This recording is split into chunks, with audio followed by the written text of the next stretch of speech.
Good evening, good evening, good evening. Mhm. Thank you for joining me this evening, Luana Hodges, YBC, Youth Building Conversation. This evening, I will be sitting down with no other, the artist, Victoria Motsay. Did I pronounce your last word? You did. Okay, awesome, because I'm used to the other last name. I'm just Yeah. saying. So, Motsay, how are you doing? I'm doing great, Luana. Great, great, great. So I just want to give a little history and backstory on how I know this young lady. She has done branding for my LLC, House of Peyton, came up with an awesome logo that she drew herself.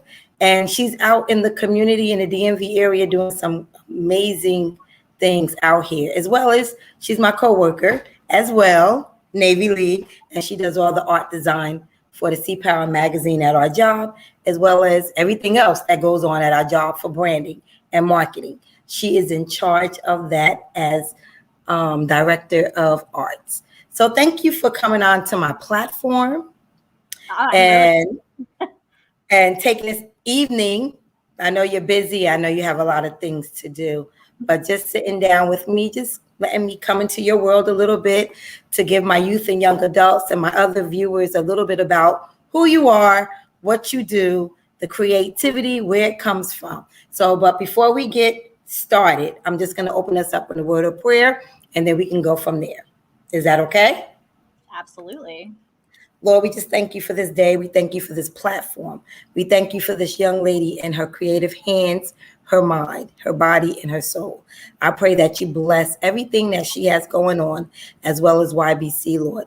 Let this be a platform for many youth and young adults to come on and just share. So I ask you to guide this interview and just let Victoria be Victoria and come out and just show everything she's doing to my viewers. And I pray that my viewers give back to her as well. In Jesus' name I pray. Amen. Amen. And just one sidebar, today was a kind of gloomy day. So if you don't know me, I love fedora hats. So I thought I'd come in with my fedora hat, even though people was like saying, you're in the house, why you got on a hat? Because it's stylish and I love fedora hats. So that's why I'm right. Thank you. That's why I'm wearing this fedora hat. If you know me, these are my hats. These are my go-to hats. But thank you. But let's get started. Who is Victoria Motsay? That's me. So that's me. I am a graphic designer by trade. So I studied art and design at a local university here in Arlington, Virginia, and I have been doing that career for approximately 13 years now. So I've advanced, I've gone into different fields. I've gone into the private sector. I've done nonprofit work. I've done freelance work. And now I'm an art director at the Navy League. I've won a couple of awards for my early design and advertising. And I recently launched my own business during the pandemic and have been doing some art in the community since then. Awesome. So what makes you special from any other artists out here? Well, I mean, not to be pedantical, but everyone is special, right? So every single person's unique perspective should be respected, right? So Banksy is revered just as much as people revere Picasso, but they appear to two different audiences, right? You can like both, but maybe you're drawn to one style versus the other, but they're both revered as artists.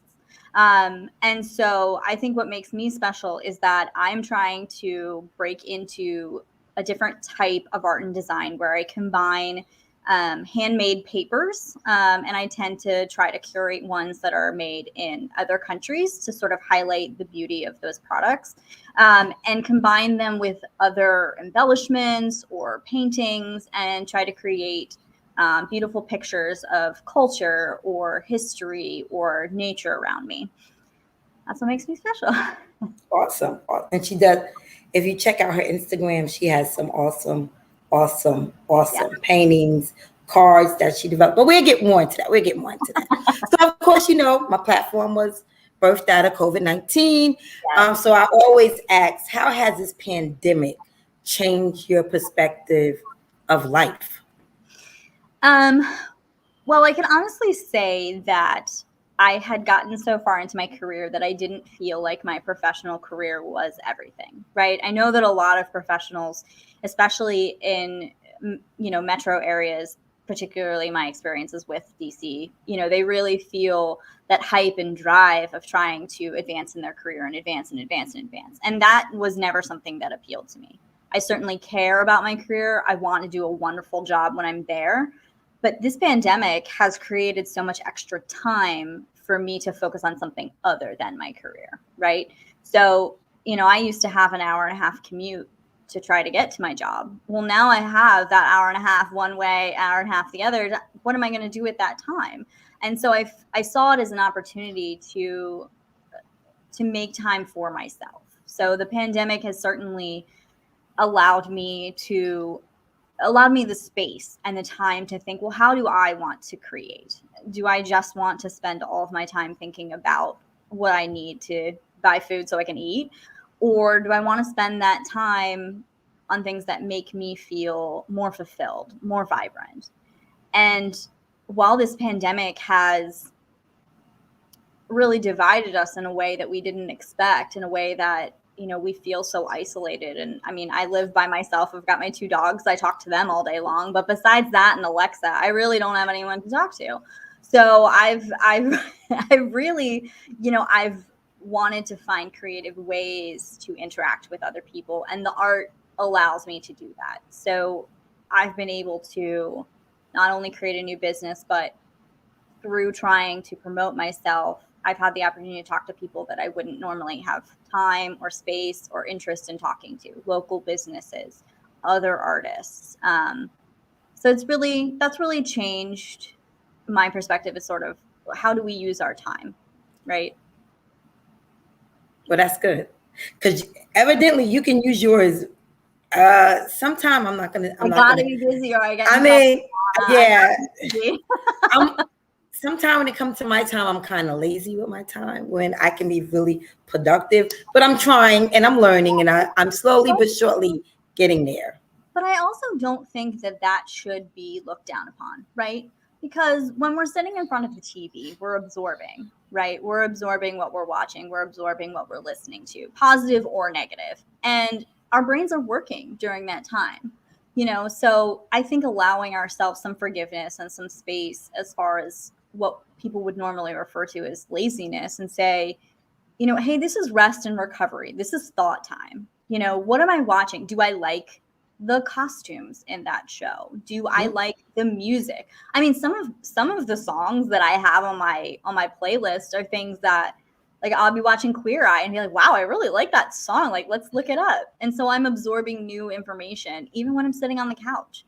If I'm taking a walk or looking outside, I see things that influence the way that I'm going to think and I'm going to feel in the future. So allow yourself a little space for that. Yeah, I think my friends would disagree with you as far as with me, because I like watching reality. I like watching reality shows. So they was like, okay, what's the positive in a reality show? But I'm gonna not live your life. No, well, for me, I watch reality shows and I'd be like, wow, I would never do that. That's not what I would do. I'm just saying. So right. So at what age did you know you wanted to become an artist? At what age? So early. So early that I know. I think my parents knew earlier than I did. My mom has this picture that I drew for her when I was really young, and it's a picture of a baseball player, and she was just blown away by the fact that I had noticed that there were spikes on their cleats. Like, just the fact that at such a young age I was so observant of the little details. But recently, I'm still friends with some girls that I went to kindergarten with, the women that I went to kindergarten with. And recently we were just talking, and I looked back in my old 8th grade yearbook and I put that I wanted to be a graphic designer. So I took every opportunity from a young age to draw things, to draw what I saw or draw what I imagined. I loved paper dolls. I loved, painting. I told my dad I wanted to be a painter, and he was like, maybe you need to make some money. So I went with graphic design, and it's really panned out. So thanks, Dad. No, I knew very early. It just felt right for me. How hard was it as being a female to break into that into that career? So I can say just from personal experience that breaking into the field as a female didn't come as a factor until later, right? So breaking into any field right out of school or even in high school, because that's sort of when I started actually producing design, that's sort of an equal playing field, right? So it's just about the opportunities that are there. And to get my first full-time job out of college, I applied to over 200 jobs. So there was just an influx of people who were coming into that market space. And I know that that's going to continue to be a challenge. So in that regard, I would have a sidebar of just, maybe your youth who are looking towards college to say, my college experience I'm really thankful for, but I also want to caution people on spending a ton to get into the best school or the most well-known school, because you're going to get a good education regardless of where you go. You're going to be able to be at the same playing field when you get out. So once I got into the field, though, that really was where I felt challenged as a female. I know you can't tell from here, but for your viewers, I'm under 5 foot. I'm tiny. I'm taller than her. I'm way littler than Luana is. And so I just recall in a lot of professional situations being chastised, people using condescending language on me because I was a small female. And, I remember a meeting when I worked in the private sector for a company, and it was a room full of men in suits who just verbally beat me up until I cried. And, that was very challenging because, you want to retain professional decorum, but you also want to assert yourself that you are the professional in that room. I am the expert in design and visual data in the room. And when that's not respected, that can be very challenging and can really break down someone's self-esteem and their confidence in their skill set. And I remember after that saying to myself, is this really what I'm supposed to be doing? If I can be beat down this much, if people don't respect my opinion that much, am I really good at this? And I made the decision to leave that job for those reasons, because I did not feel respected as a woman in my position. And it was a senior position. There was no question about it that I definitely wanted to be respected, but I ended up going to an organization that valued my opinions. I did not feel treated differently for being a small woman. And it was the right decision. And I know that some people would view that as giving up. Some people would view that as a failure to, by walking away from that situation and saying, no, you should have pushed harder. You need to show everyone that it can be done. But there's just certain places, certain situations that you shouldn't have to deal with ever as a woman. And that is one of them, is being completely disrespected when it's your area of expertise. And that's something that was difficult for me. And I hope to never encounter that again. Well, let me give you a little backstory about Victoria, because she's a fireball. So when you sit here and say, wow, that's how you felt, let me tell you, because sitting in meetings, she's a little fireball. Okay. Yeah, I can be beaten down. She is a fireball. And when it comes to what she knows, what she's talking about, she'll let you know, wait a minute. Right. This is my lane. But that's the difference, right? So now we're at a place where we're respected for what we have to say. I mean, you're the expert in your area and I'm the expert in mine. And if people disagree, I've gotten to a place where I'm like, that's okay, as long as you say it with respect to me. Right. And, it was really that job. I mean, I had this beautiful, strong Black woman as a boss, and to watch the things that she had to go through, it was just, oh my gosh, it was horrifying. I felt so perturbed watching that happen. And so I really had to walk away from that situation and say, you know what, this is not a failure on my part. This is a failure on theirs. Right. Go where you're appreciated is really what I would say. Go where you are appreciated. Yes. Yes. So let's get back, because you mentioned your education and where you went to college, because it's a lot of youth, young adults, and adults that think they have to go to the Ivy League, best art schools, best design schools, in order to get that training, in order to get them where they needed to go. And hearing you say what you said, you disagree. I completely disagree. And I will always be thankful for my education. So don't get me wrong. I worked my butt off for that. I had a ton of scholarships. I worked really hard, got good grades, and, I was able to get a degree at, a private university. I was able, thank goodness, because it's very expensive and it's only getting more expensive. But I will honestly say that the connections, the networking, and the internships are far more important, right? So I have a friend who went to community college for most of his college career, and he is an amazing photographer. But you would think that he went to MICA in Maryland or RISD in Rhode Island or all of these art schools, because he's just so phenomenally trained. But he worked really hard for that. Through my career, just getting to know people has really opened a lot of doors. My first art director when I was an intern at the university communications department, he picked me out. He was like, you know what, why don't you come? I like you. I think you're nice. Like, why don't you come try working for me?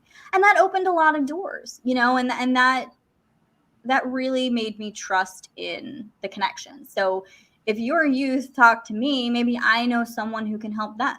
If I see a kid, if I'm out painting and a kid walks up to me, I say, hey, why don't you come watch?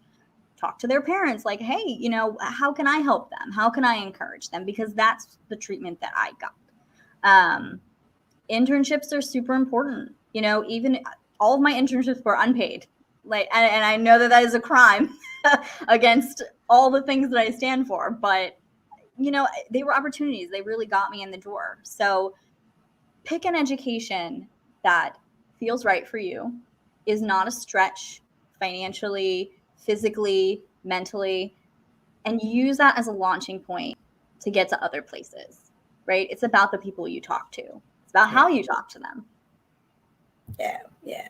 So what has been some of your biggest accomplishments, maybe now or back then, but what is some of your biggest accomplishments that you have done? That one I'm going to kind of divert on, to be fair. So I don't think that my greatest accomplishment has been in the art world. I think that my greatest accomplishment has been as a person and a parent. So I feel very proud of the life that I have outside of my job. I raised my daughter. She's 14 now, and to watch her grow and to encourage her interest in the arts, whatever it is, dance or theater or art, to encourage her and to see how she reflects on the world has really been the most rewarding. And I think that I've learned a lot through her. I think that kids have a lot to show us as adults. They have unique perspectives that should be respected and listened to. And I think that has been really rewarding for me, to be able to gain this new perspective from another person that I know very closely. I feel very proud of that. I feel very proud of who she is and who I've become through her. Awesome. So in saying that, because you have a 14-year-old, what are some of your obstacles? What have been some of your obstacles?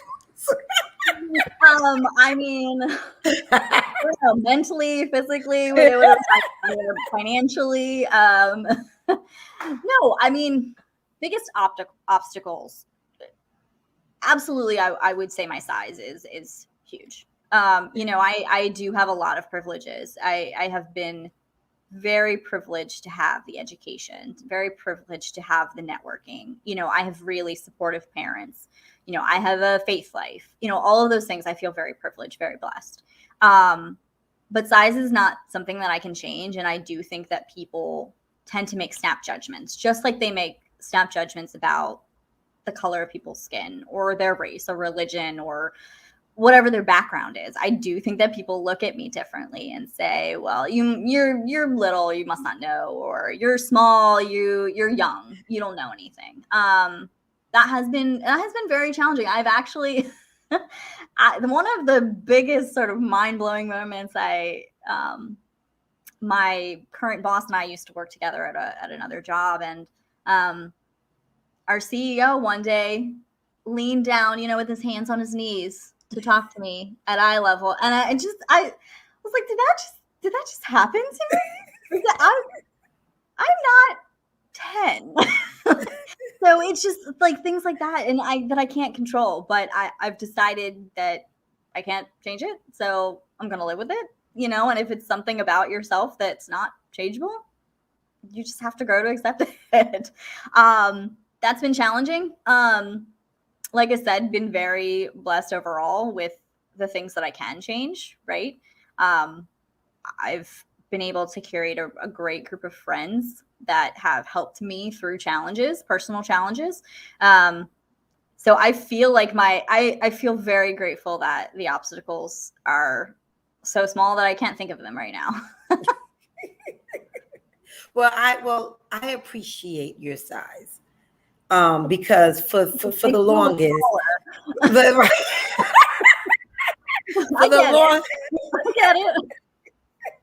for the longest, I have been the short one. That's why you wear high heels. I just don't have the needs for that. I don't have the needs for that, Luana. Not anymore. Right. So when you came, I was like, hey. And Jerry was like, yeah. I hope you're watching, Jerry. So during COVID-19, you launched your own business. I did. And you got into other activities along with your business. So can you just elaborate on? Sure, I would love to. I am very proud of this accomplishment because I never saw myself as an entrepreneur. I never saw myself as at the forefront of my own business. I always saw myself as a supporting player to other people's businesses, like yours, like my job. So I was driving home from my parents one day and I just started thinking about things that I love to create. And I came up with this concept of using different papers, different paints, whatever I could find, scraps to create new pieces. And in the beginning, I really wanted to focus on portraiture. I really enjoy representing people of different sizes and shapes and skin colors and backgrounds and cultures. I really enjoy all of that. And I think that kind of plays to what I was saying before about how, when I was younger, interested in paper dolls. Like I had paper dolls from all over the world because I just loved the uniqueness of each one. So I started thinking about that and I started creating some small pieces, some little cards here and there. And, I said to myself, well, maybe I could try to sell these. Like, maybe, Etsy's a thing. So I started taking pictures of them and I decided to just try and launch myself as a business and try to get my name out there and to see if I could, make a little side money from something that I was really enjoying and had time to do. And it's kind of grown and developed into something a lot bigger because I started asking questions. I started displaying interest. So there's some local businesses that I've reached out to just because I enjoy them as a business, a restaurant or a store. And I've said, hey, like I'm doing this. Can I provide this service for you? Or can I participate in what you're already doing for artists? So there's a local restaurant where I go and I create my pieces there on the weekends and they sell my art. I'm with this collective of artists and we each specialize in something different. And they brought me on because what I'm doing is very different from what a lot of other artists are doing. I've reached out to there's a store that sells women's lingerie that is really positive on different body types. And I really appreciate that, because I know that in media, it's very selective. And so I wanted to help their business. And I reached out and I said, hey, can I create some cards for you that maybe people will see themselves? And they were very excited to have that opportunity. You know, I really love animals. So there's local pet stores that I've reached out to and said, hey, can I create some cards for you guys to sell? And so it's just a lot about asking the questions and making your own opportunities. And I'm glad that I've been able to do that. And I'm glad that to a degree it's been successful. Not every place says yes.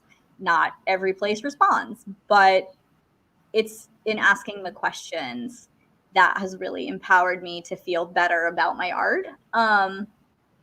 I mean, a little pat on the back and encouragement and likes and stuff. That's why Instagram exists, right? No, but I really enjoy it. And even if no one bought a piece, I would still enjoy what I was doing. And how did you come up with your business name? That's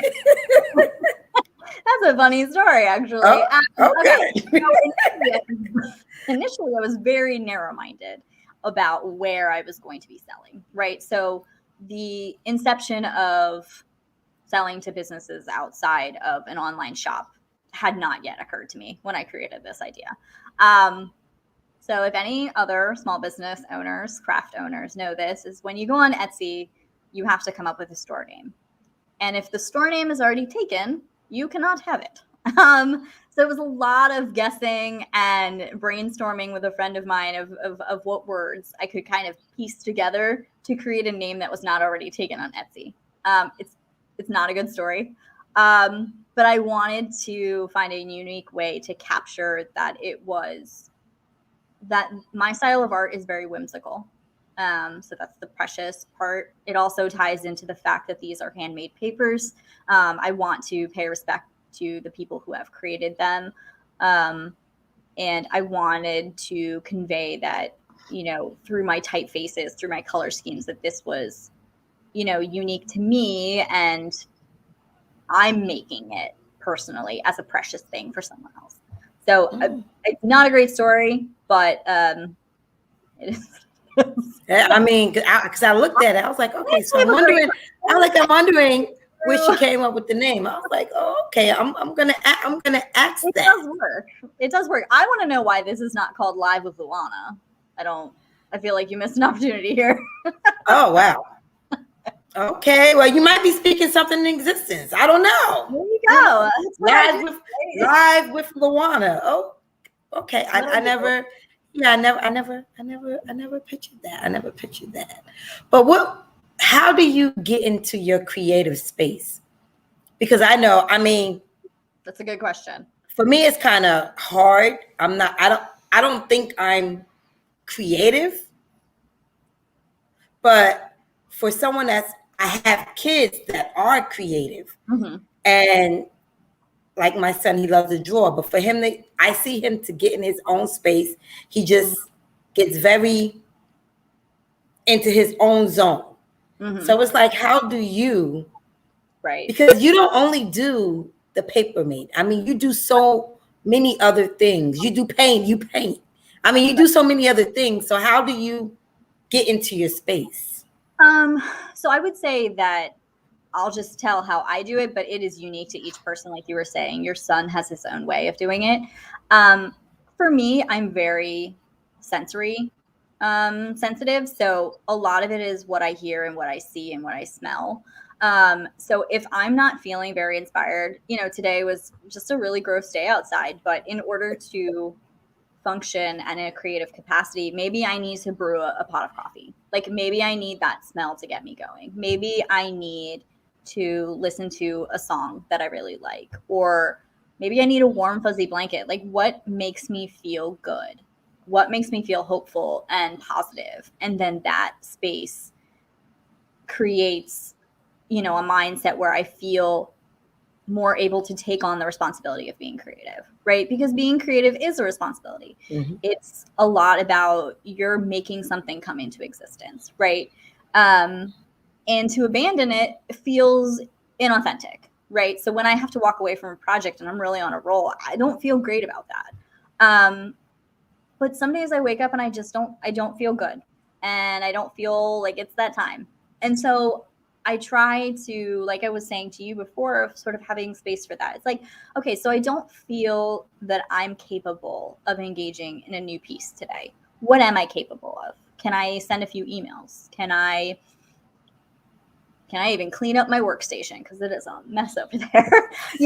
There are ways to be engaged in your business and engaged in your devotion to your craft without being constantly pumping out new pieces. And it is hard for me because I do work in a creative field and then try to come home, it's pandemic, and create in my own business.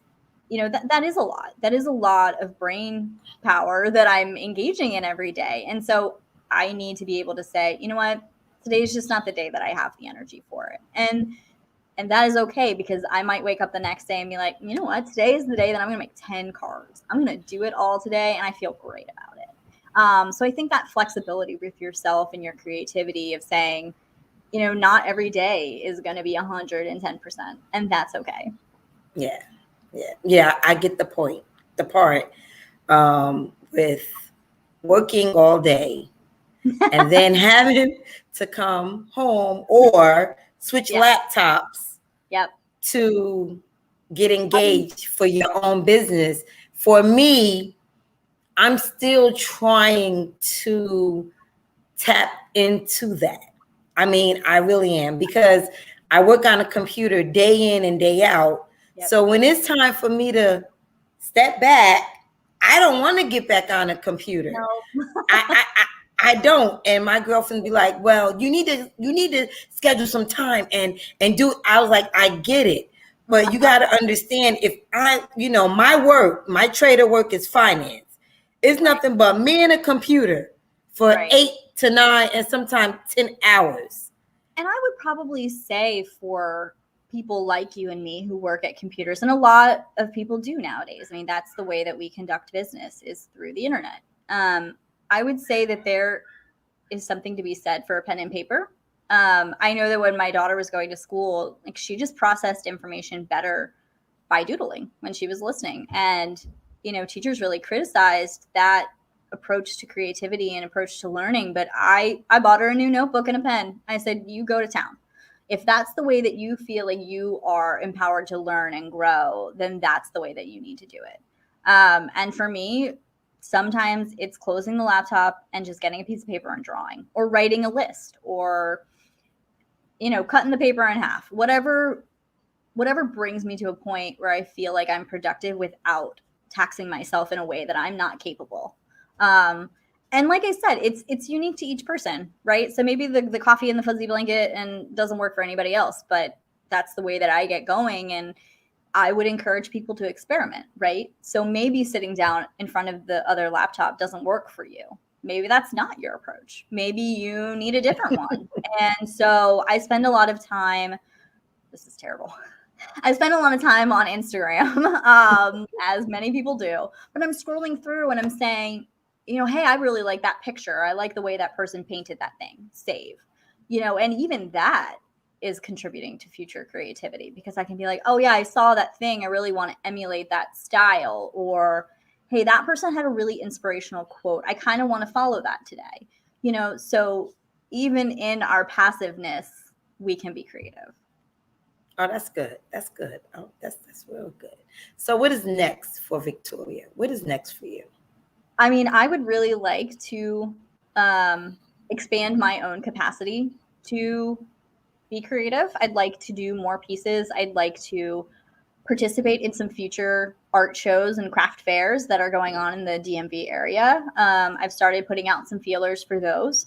So if you follow me on Instagram, I'll be putting out anytime that I'll be participating in an in-person event.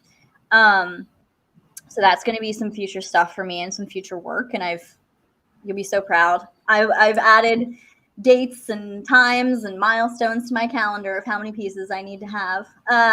So I'm always working towards that goal. But mostly I'd really like to find some new businesses to work with and new businesses to, collaborate on some smaller pieces, whether it be maybe a local hotel down the street needs some new artwork. Go ahead, put it up and put it with a price tag and see how it goes. So I'd really like to branch out, and as things are hopefully starting to open up a lot more, get your vaccines. I I would really like to be able to do more in-person things with clients. The restaurant is a great opportunity. If you live in the Arlington, Northern Virginia, DC area, please come out to Palette 22. We have local artists there. I'd love to interact with you. I'd love to talk to you about your own creativity. Anyone who's watching, I'd be happy to do so. So I'd like to be doing, as hopefully COVID starts to phase out, I'd like to be doing a little bit more interpersonal selling and a little bit more interpersonal inspiration for people. I mean, wherever the road takes me, I will go there. Well, you spoke something into my existence. I'm about to speak something into yours. Have you ever thought about doing mentorship? I have thought about that. It has not come to fruition. But I absolutely am interested in, being a contact person for whomever needs me. I know there are some local organizations, and I feel particularly drawn to kids, to youth. I do think that, they're the future. I think that if I can influence someone to be a better person and a more creative person than I am, so be it.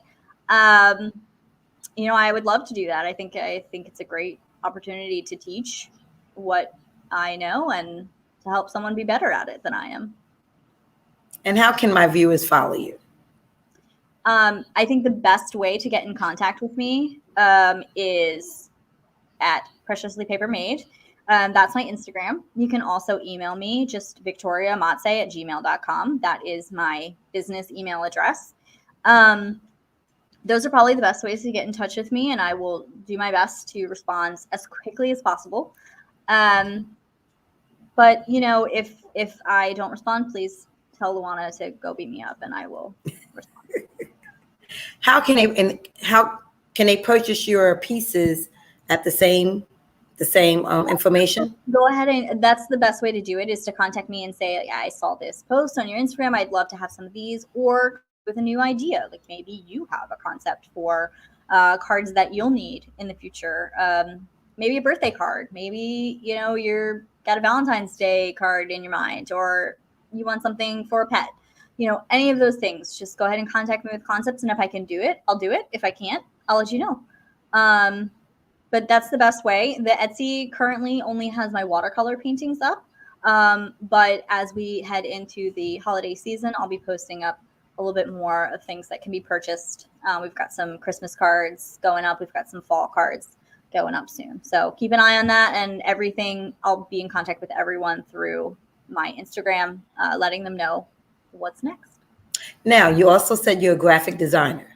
I have a lot of followers that have their own business. Good for them. That's so awesome. Are you also consulting on the side? I mean, I know you help me with my logos and stuff like that. Are you doing consulting on the side for? To whatever capacity I can, I will absolutely consult on the side. Even if I am not able to execute the designs myself, I can refer them to possibly other designers who would be available.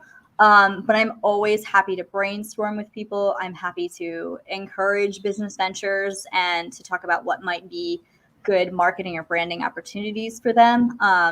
Conversation can be really important. But absolutely, to whatever capacity I can help, I will. Awesome. So can you leave my viewers with a little bit of encouraging words? I saw this question and I've been thinking about it. And I think the best thing that I can say is that kindness is going to be your best path forward. In business, in life, you're going to make so many more friends and get so much further by being respectful and kind and encouraging to others. That's going to take you so far. Okay. There you have it. The artist, the graphic designer herself, Victoria Motsay. I love that. Is that an Italian last name? It is, yes. Oh, okay. So you're Italian. I am. I don't look it, but I am. Can you cook me some food? No. I love it. Come on over. We'll do tradesies. Well, I thank you for coming on, sitting down with me, and we're going to talk about more about sitting down with Luana. That was, I mean, I never thought of that. I never thought of that, but she's amazing. She did a lot of my graphic design for my LLC, House of Peyton, and it's amazing. It's amazing. So I thank you, and I see you every day growing. So I'm excited. I follow you on Instagram, and I be like, oh wow, I gotta give me some cards. These are nice. No. But I thank you. I thank you. And I'm hoping that a couple of my young adults would reach out to you, just because I have a lot of them that draw and that is into. I would love that. Yeah. You know, and so I'm hoping that they reach out to you for some information, or just even to have a mentor, or, you know, yeah, absolutely, to get someone to, you know. Yes, yes. So we're going to make sure we get your information out there. But thank you for joining us this evening. Luana Hodges, YBC Youth Building Conversation. I will be back next week with another phenomenal interview. But until then, stay safe, stay warm. And I believe it's supposed to be raining for the rest of the couple of days here in the DMV area. Stay dry. And in saying that, have a good evening. Victoria, stay on.